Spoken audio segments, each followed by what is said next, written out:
Hello, this is Malorian, this is Orc Tactical Team. I got my brand new camera so you can see my ugly fat face again.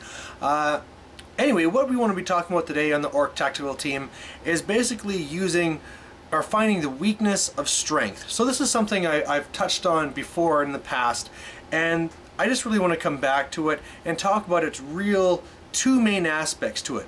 So to start off, what we're really talking about is the different strengths that different armies have. So we could be saying that for High Elves, it could be they're really good at magic, same thing for Lizardmen, for Orcs and Goblins, or for Warriors of Chaos, it's going to be combat. Other ones, such as Skaven or Empire, could be shooting. And these are really the strengths of the army. And then of course, depending how you build the army, those things are either going to be really focused on or not. But every single army and every single army list is going to have its own real strengths. And so when you come up against this in a tournament, you can, if you have any experience with it, you can look at the army, know what their strength is, and go from it. So I mean, one of the easiest things you could say is that if there's a strength, avoid it. If you know somebody is really good at combat, well, obviously try and stay out of combat. If somebody's good at shooting, try and stay to cover, that type of thing. But that's not really using it against them. I mean, it's one way where I was talking about my whole draw tactics, but we want to be trying to use it against them. So the first thing you can do is actually look to find out what's the actual weakness of that strength. So for example, armies that are really heavily based into combat usually suffer greatly from shooting. So you know that if you are now in this, that you need to deploy and find a way to make it to your advantage so you're going to get the most shooting on these combat units. You know, these are things that might seem very obvious, but when you're in the heat of the moment, if you're not in a real routine of looking for these things and setting up for it, it can be the fact that you deploy, start your game, you're like, damn, you know, this is a game where I should have been shooting, so I should have been deploying on the backboard or something like that.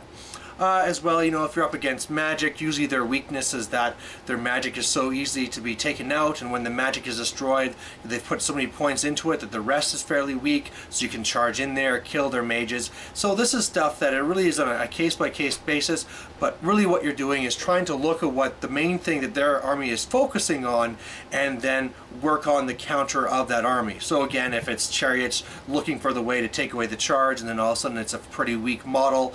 And I don't want to get into it because I've talked about different scenarios before in other videos. So the other thing I want to talk about that's getting back to one of my favorite aspects of the game, which is the more psychology, is actually making one of their strengths a weakness by allowing them to use that strength. And this might seem like a very odd thing to say, but it actually can work very much to your favor. So what I'm saying here is, let's say for example you have an army that is all based on combat, and in particular, they have this one unit, let's say Chosen, that's all set up to get there and rip you up, or like a big unit of trolls or something like that. Well, if you get into their minds, you know that they're thinking, man, I got this unit, it's really good, I want to get in there and tear something up. So what are you going to do? You're going to give them something to tear up. And what that could be is, you know, if you have some little throwaway unit, you can't be too small, because then of course the more of an obvious bait it is, the more of a chance they'll actually catch it. But if you have something like, usually that might be your bunker, right? You got your 20 Night Goblins, well, all of a sudden you're going to be moving up here, and they go, okay, yeah, I'll smash this first, and then I can go and deal with something else. And basically what you're doing is working on their psychology that they're going to be going for it. And by doing this, you can be, of course, drawing them away, delaying them, so you could be working on the real objective or the mission. And it's really just kind of taunting them into this by using their own wants. They want to kill something because they know their strength is combat, and so you're giving it to them in a way that you are actually getting the advantage. Another big one that I do all the time is shooting.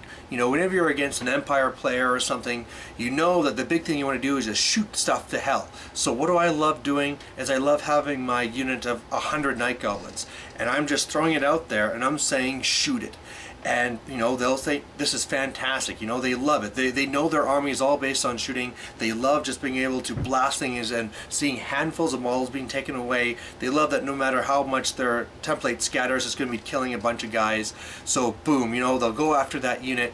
And to me, that's fantastic, because while he's blasting my 3-point Night Goblins, my Savage Orc Biggins and my Black Orcs and my Trolls, they're all slamming into combat, and they're the ones that could have been really effective or affected if they would have lost a bunch of numbers. So again, I'm kind of using his strength and the way that he is seeing the way of using his own strength against him. Another one I want to touch on is magic.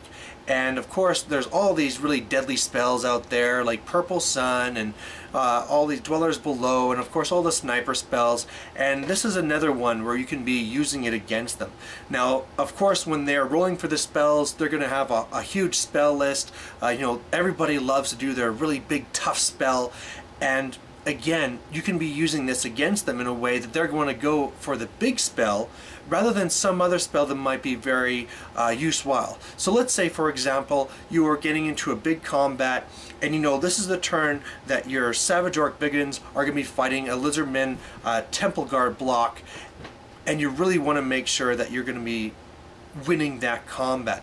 Well, maybe while you're setting this up, you're also trying to set some things up that are going to be looking for his other targets. So, okay, while I'm setting this up, I'm going to make sure that those Night Goblins are right up there with them, because they will look like a fantastic unit to be hit by Dwellers Below. You know, they'll love to do it and just take tons of guys off. Or maybe they have the Lore of Death, and so for this turn, you're going to be throwing out some character. Maybe suddenly, mysteriously, for some reason, you know, you're going to be sending out your BSB, or maybe even one of your shamans, and then your opponent will see it and go, ha, try and kill him, and then all of a sudden he's not actually getting the hexes off or the augments that actually are going to be affecting the major combats, which are going to be winning or losing the game. So again, you're just trying to taunt them in, knowing that these are the things that they built the strength into their army. Obviously they want to do it, and by doing that they're giving you the advantage. Just to give one more example of one thing that actually happened to me, is that I obviously run orcs. I love my Savage Orcs, and when I walked into one tournament, you know, I was in the moment, I was just thinking kill, kill, kill, threw my big unit of Savage Orc Biggins into these bloodletters, which, you know, I didn't care. The opponent got them frenzied, they had him in a perfect position, and I just got slaughtered. But in my mind, I was just thinking, yeah, it's time to kill, throw it up. And meanwhile, my opponent very wisely went and buffed them up, took the teeth out of my army, and all of a sudden I was in big trouble. So, great stuff there. If you can find a way to perfect this skill, you'll do much better in tournaments. So, go out there and practice it. So, thanks for watching. Bye.